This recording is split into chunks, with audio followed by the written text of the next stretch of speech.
Hi friends, welcome back to all of you.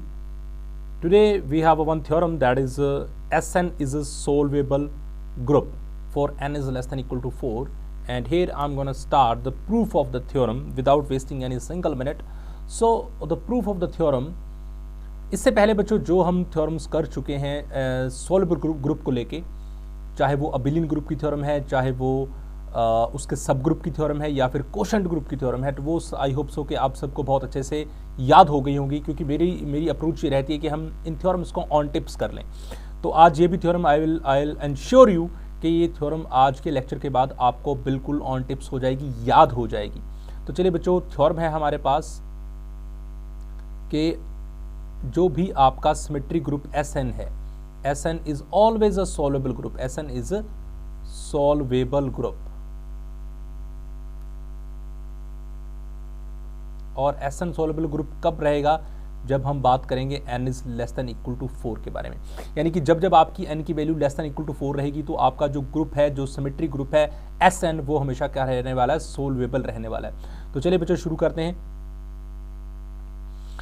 Okay, तो proof में सबसे पहले आप यहाँ पे देख पा रहे हैं कि हमारे पास जो ग्रुप है वो कैसा है? सिमेट्रिक ग्रुप है। तो इसका मतलब मुझे एक Sn जो है ना वो ग्रुप लेना पड़ेगा। ओके, n उसका क्या होता है? ऑर्डर होता है। तो here I am taking 4n is equal to 1। तो सबसे पहले आपने क्या लेना है? एक Sn एक सिमेट्रिक ग्रुप है, तो आई am taking that Sn is a symmetric group, क्योंकि Sn के नाम से ही हमें पता चल रहा है और सभी बच्चों को सिमेट्रिक ग्रुप का जो कंसेप्ट है, आई होप सो कि वो बहुत अच्छे से क्लियर होगा। तो अगर मेरे पास Sn एक सिमेट्रिक ग्रुप है तो सबसे पहले मैं कंसीडर करूंगा कि अगर मेरे पास जो n है उसकी वैल्यू 1 हो तो क्या होगा। अगर n की वैल्यू 1 है तो बच्चों हमारे पास रहेगा S1, और S1 के पास सिर्फ और सिर्फ एक ही फंक्शन होगा जिसको हम I के नाम से जानते हैं, जो कि आइडेंटिटी फंक्शन होता है। 1 की इमेज 1, 2 की इमेज 2, वैसे वाला है ना। तो S1 है तो उसके पास तो सिंपली क्या होगा? एक आइडेंटिटी फंक्शन होगा, और दैट इज S1। और अगर किसी के पास सिंपली I है तो डेफिनेटली वो क्या होगा? वो सोल्वेबल ही होगा, उसको तो कुछ करने की जरूरत नहीं है। It is solvable. ओके, और ये क्यों होगा सोल्वेबल? वैसे भी समझो कि उसके पास आइडेंटिटी है तो वो अबिलियन होगा, अबिलियन होगा तो भाई वो सोल्वेबल तो डेफिनेटली होगा, कुछ सोचने की जरूरत नहीं है। अब बात करते हैं कि अगर आपके पास क्या हो जाए? n की वैल्यू 2 हो जाए। So if I am taking the second situation that n is equal to 2, इस केस में आपके पास कौन बनेगा? इस केस में बनेगा आपका symmetric set that is S2, और S2 बन जाएगा तो S2 के पास कैसा होगा बच्चों?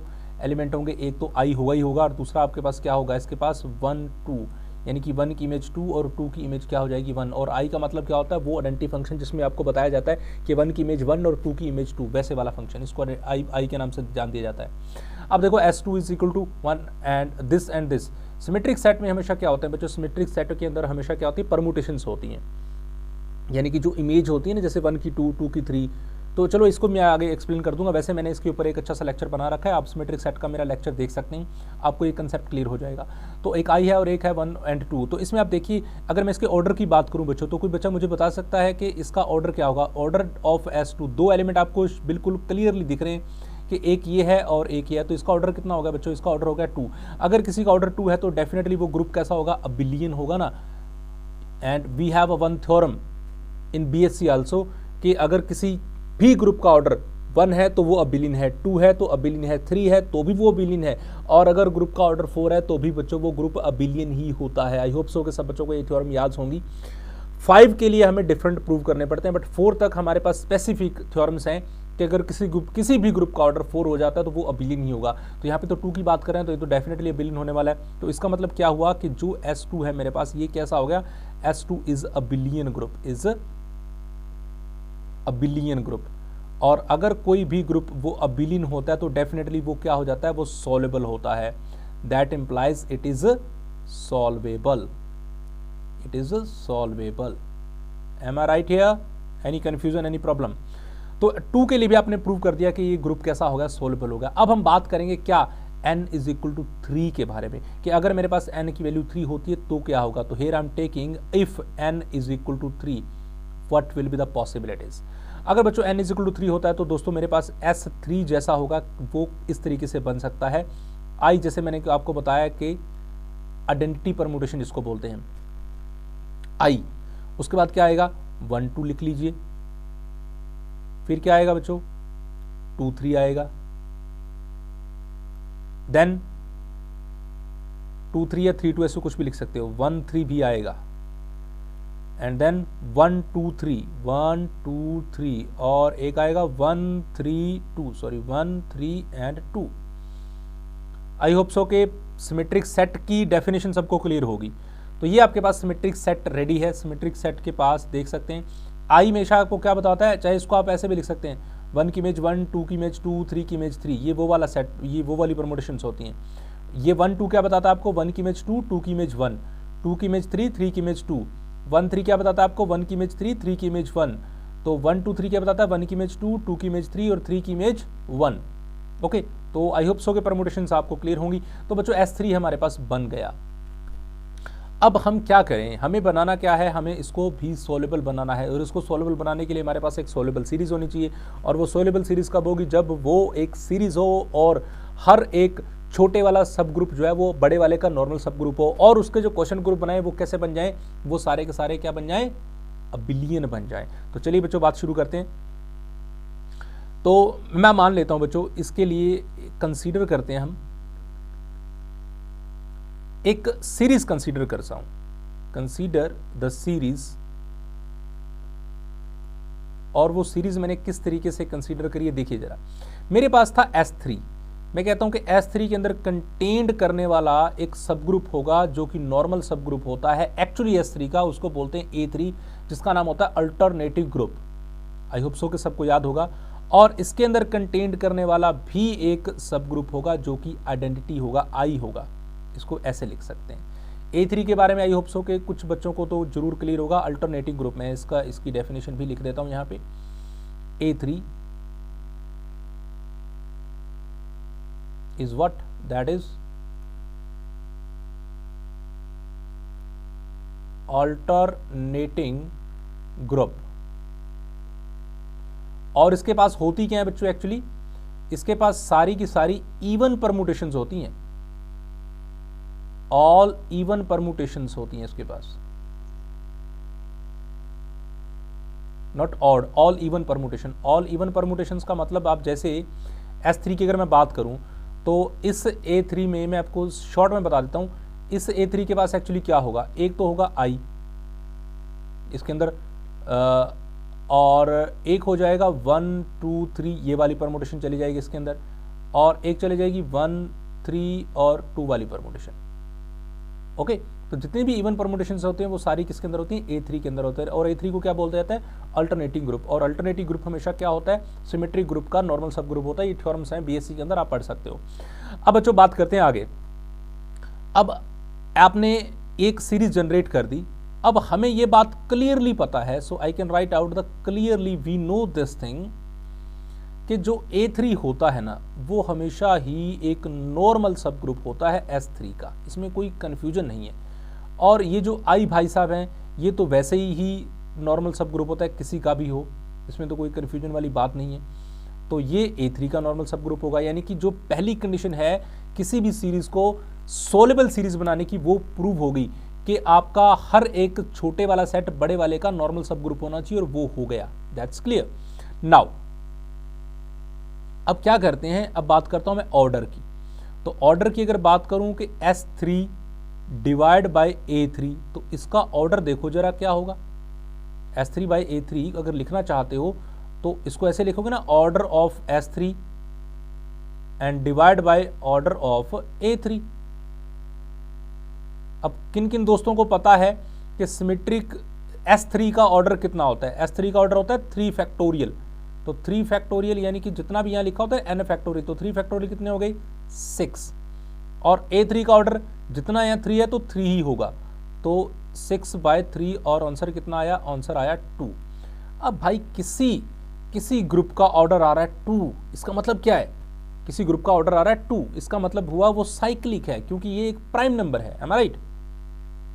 सो जो आपका S3 बाय A3 की आप बात कर रहे हो, क्या इसको आप साइक्लिक बोल सकते हैं, is cyclic group. Am I right here? क्योंकि 2 एक प्राइम नंबर है, और जब किसी ग्रुप का ऑर्डर प्राइम नंबर होता है तो वो ग्रुप हमेशा साइक्लिक होता है।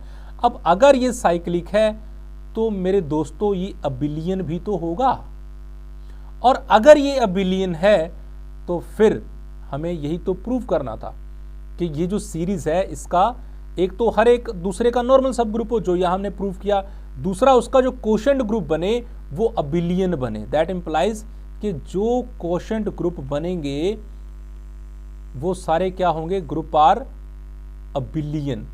वो हमने प्रूव कर दिया कि कोशेंट ग्रुप क्या है, अबिलियन है। अब अगर कोशेंट ग्रुप अबिलियन है तो इसका मतलब सेकंड स्टेटमेंट भी प्रूव हुई, and that implies we can say that now कि जो A3 ये जो सीरीज लिया आपने S3A3 वाली, ये एक सोल्वेबल सीरीज है। Am I right here? So that implies this S3A3 is solvable series. इसका मतलब किसके लिए सीरीज एक काम कर रही है, S3 के लिए। तो S3 क्या बन गया, इज सोल्वेबल ग्रुप बन गया, इज सोल्वेबल ग्रुप। तो हमारी थ्योरम अब तक हम बिल्कुल ट्रैक पे हैं, क्योंकि हमारी थ्योरम ने हमसे ये कहा था कि आपका जब तक n less than equal to 4 रहेगा, आपका जो Sn है वो सोलेबल ग्रुप बनेगा। तो हमने कहा जी S1 के लिए सोलेबल है, S2 के लिए भी सोलेबल है, और अपने प्रूव कर दिया कि भाई S3 के लिए भी सोलेबल है, क्योंकि ये वो सीरीज एग्जिस्ट कर गई। अब बात आई S4 की, क्योंकि लेस देन इक्वल टू है तो हमें 4 तक जाना पड़ेगा। अब हम बात करते हैं S4 की। Now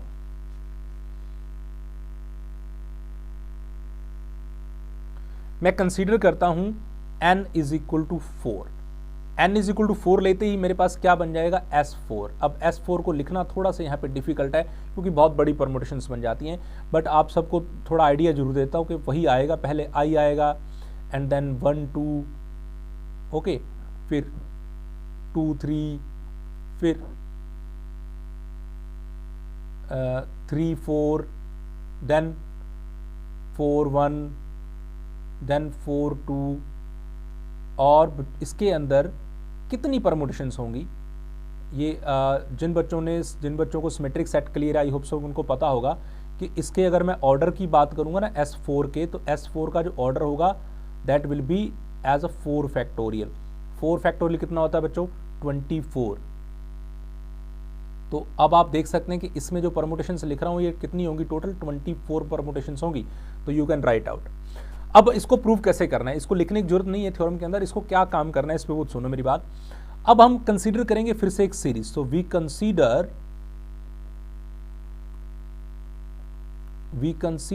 a series. जैसे हमने 3 के लिए सीरीज बनाई वैसे हमने S4 के लिए सीरीज बनानी है, और ये सीरीज कुछ ऐसी होगी S4, और S4 में कंटेंट होगा A3, ओके, और A3 में कंटेंट होगा एक V नाम का सब ग्रुप। इसका कोई वैसे इसको वर्टिसेस का सेट बोला जाता है, बट इसको आप सॉरी A4 आएगा यहाँ पे, A3 नहीं आएगा, A4, और इसको V4, और V4 में कंटेंट होगा कौन, I,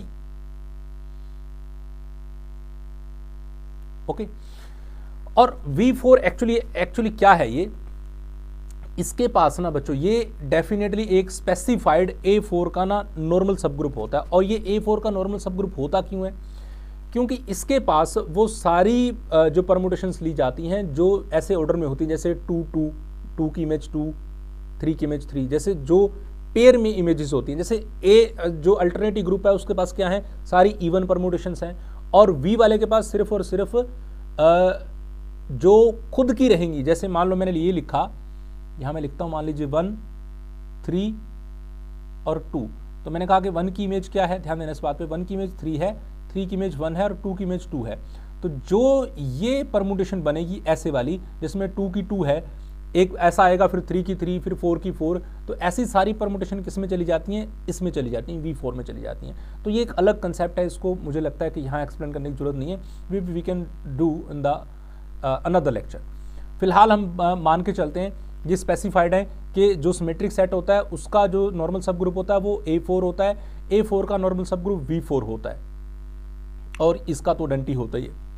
अब हमारा काम यह है कि हमें इस सीरीज को एक सोलेबल सीरीज बनाना है, और सोलेबल सीरीज ये तब बनेगी, वही 2 बातें, एक तो नॉर्मल सब ग्रुप और दूसरी बात अबिलियन ग्रुप वाली। तो चलिए बच्चों, सबसे पहले आप ये देखिए, हमें सिर्फ और सिर्फ इतना लिखना है कि हियर वी नो दैट, कि हम जानते हैं यहां से कि जो आपका सेट है, जैसे A4 है,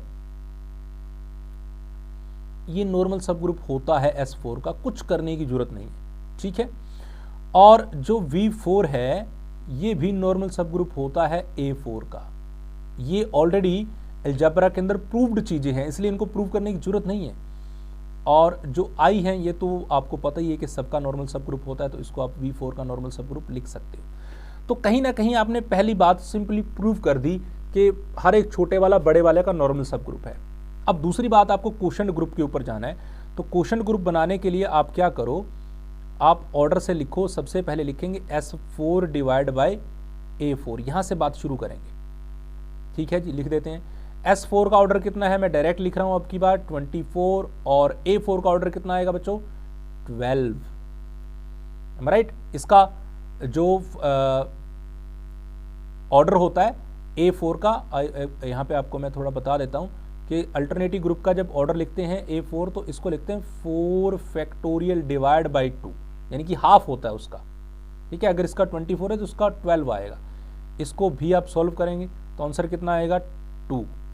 अब सबको पता है कि 2 क्या एक प्राइम नंबर है, प्राइम नंबर है तो इसका मतलब आपने ये प्रूव कर दिया कि जो ये S4 बाई A4 है, जो ये क्वोशंट ग्रुप है, ये कैसा है, ये साइक्लिक है, क्योंकि इसका ऑर्डर कितना है कोई प्राइम नंबर, और अगर ये साइक्लिक है तो ये अबिलियन भी होगा। तो वी प्रूव्ड दिस थिंग। बात क्लियर हुई। अब चलते हैं अगला। ये दोनों तो प्रूव हो गए S4 A4। अब A4 और V4 की टर्न है। तो नाउ आप क्या लेके चलेंगे, order of A4 and divide by V4। अभी मैंने आपको A4 का ऑर्डर बताया कितना होता है 12, और V4 का ऑर्डर बच्चों 4 ही होगा, जितना है उतना ही लिखा जाता है। 4 है तो 4, 3 होगा तो 3, 2 होगा तो 2। इसको भी आप सॉल्व करेंगे, आंसर कितना आएगा 3। अब 3 भी प्राइम नंबर है, इसमें कोई कंफ्यूजन वाली बात तो है नहीं, क्योंकि A4 by V4 that order is what, order is prime number, so it is cyclic. A4 by V4 जो क्वोशंट ग्रुप बना इज साइक्लिक। और अगर दोस्तों ये साइक्लिक है तो ये फिर ये अबिलियन भी तो होगा। We proved this thing.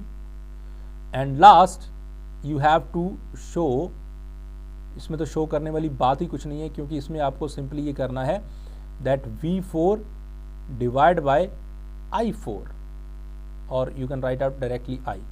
V4 का मतलब 4 और 1। अब यहाँ पे आपको लगेगा सर यहाँ तो बात नहीं बनी वो साइक्लिक अबिलियन वाली, यहाँ क्या करेंगे भाई, यहाँ पे भी थोड़ा अलग से दिमाग लगाओ। इसको लिख दो 2 की पावर 2, 2 की पावर 2। अब 2 प्राइम नंबर है, कोई कंफ्यूजन नहीं है। और एक ये आपने जरूर देखा होगा कि एक ऐसा group, a group of order, किसी ग्रुप का ऑर्डर, ध्यान देना इस बात पे, p स्क्वायर हो तो वो हमेशा क्या होता है, अबिलियन होता है। p मतलब प्राइम नंबर, प्राइम नंबर की पावर 2 हो जाए, किसी भी ग्रुप का ऑर्डर अगर ऐसा मिलता है तो वो हमेशा ग्रुप कैसा होता है, अबिलियन होता है। तो you proved that V4 by I that is abelian, is abelian. इसका मतलब सारे क्वोशंट ग्रुप जो आपने लिए वो सारे क्वोशंट ग्रुप क्या आ गए, अबिलियन आ गए। दैट इंप्लाइज जो आपका S4 है ये भी क्या बन गया, ये एक सॉल्वेबल ग्रुप बन गया। S4 is what, S4 is a solvable group. Okay, so this was the proof of the theorem, and I hope so कि आपको थ्योरम अच्छे से याद हो गई होगी। फिर भी मैं आपको एक बार अच्छे से दोबारा याद कराता हूँ कि आपको बच्चों क्या दे रखा था थ्योरम में। उसने कहा कि Sn एक सॉल्वेबल ग्रुप होना चाहिए जब तक n less than equal to 4 होगा। तो आपको क्या करना है, Sn मतलब सिमेट्रिक ग्रुप, तो n इज इक्वल टू 1 लो तो भाई S1 इज 1, तो बात खत्म, सॉल्वेबल होगा क्योंकि वो तो एक ही एलिमेंट आया उसमें। n इज इक्वल टू 2 लोगे तो उसको लिखो कि S2 कैसा होगा, I और 1 2 जैसा होगा। अब इसका ऑर्डर कितना है 2। अब किसी ग्रुप का ऑर्डर 2 हो तो वो तो हमेशा अबिलियन होता है, और अबिलियन होगा तो वो सॉल्वेबल भी होगा, क्योंकि ये थ्योरम ऑलरेडी हम कर चुके हैं। अगर आप एग्जाम में आप इसको मेंशन जरूर करें कि we have a one theorem. अब ले लो n is equal to 3, n is equal to 3 लोगे तो S3 के ऐसे लिखा जाएगा। अब इसके लिए एक सीरीज बना लो, और वो सीरीज बनाई S3 A3 I। A3 already normal सब ग्रुप होता है, तो हम कहेंगे कि A3 नॉर्मल सब ग्रुप है S3 का, और I नॉर्मल सब ग्रुप है A3 का। तो नॉर्मल वाली कंडीशन क्लियर। इस सीरीज को हमें बनाना है क्या, सॉल्वेबल सीरीज। तो हम दूसरी काम हमें क्या करना है, क्वोशंट ग्रुप बनाने और वो अबिलियन बनने चाहिए। तो क्वोशंट ग्रुप बनाया मैंने S3 बाय A3। S3/A3 बनाया तो उसका ऑर्डर सेट करके लिखा तो उसका आंसर आया 2। 2 मतलब एक प्राइम नंबर। किसी ग्रुप का ऑर्डर अगर प्राइम नंबर है तो इसका मतलब वो साइक्लिक है, साइक्लिक है तो वो अबिलीन है, अबिलीन है तो भाई यही तो चाहिए हमें। तो S3 आपके पास एक सोलेबल ग्रुप बन गया। उसके बाद हमें बात करनी थी S4 के लिए, तो हमने क्या लिया, N = 4। S4 कुछ ऐसा होगा जिसका ऑर्डर 24 होगा। We have definition of symmetric set. फिर हम क्या करेंगे, सीरीज कंसीडर करेंगे, S4 A4 V4। V एक नया सेट आ गया, ये भी एब्स्ट्रैक्ट अलजेब्रा में, ग्रुप थ्योरी में इसका बहुत अच्छे से डिस्क्रिप्शन दिया हुआ है कि V एक ऐसा A4 का नॉर्मल सब ग्रुप होता है। बस इतनी बात आप याद रखिए। तो S4 का नॉर्मल सब ग्रुप A4, A4 का V4, V4 का I। तो इस सीरीज को भी आपको सोल्वेबल सीरीज बनाना है। सोल्वेबल सीरीज बनाने के लिए पहली कंडीशन नॉर्मल सब ग्रुप वो ऑलरेडी होते हैं, टिक करो। दूसरी बात, क्वेश्चन ग्रुप उठाते चले जाओ, सबका ऑर्डर देखो क्या आएगा। पहले का 2 आया, 2 मतलब प्राइम नंबर अबिलियन। दूसरे बात क्या आएगा बच्चों, दूसरे में जब करोगे तो ऑर्डर 3 आया, 3 मतलब क्या, प्राइम नंबर। प्राइम नंबर मतलब साइक्लिक, साइक्लिक तो अबिलियन। चौथे में करोगे तो 4 आएगा, 4 नहीं है प्राइम नंबर तो 4 को लिख दो 2 की पावर 2। 2 की पावर 2 लिखने से आपको पता चलेगा कि इस ग्रुप का ऑर्डर p⁻² समथिंग है। p⁻² होगा तो वो ग्रुप अबिलिन होगा, और अबिलिन होते ही हमारे पास सभी क्वोशंट ग्रुप अबिलिन हो गए। सभी क्वोशंट ग्रुप अबिलिन है, सभी नॉर्मल सब ग्रुप हैं एक दूसरे के। तो इसका मतलब ये जो सीरीज हमने कंसीडर की थी ये एक सोलेबल सीरीज है। That's why S4 is a soluble group. तो आपको सिर्फ S4 तक ही प्रूव करना था। So thank you so much for guys for watching. So please watch and please subscribe my channel if you feel that my content is good for you, is useful for you. Thank you so much guys.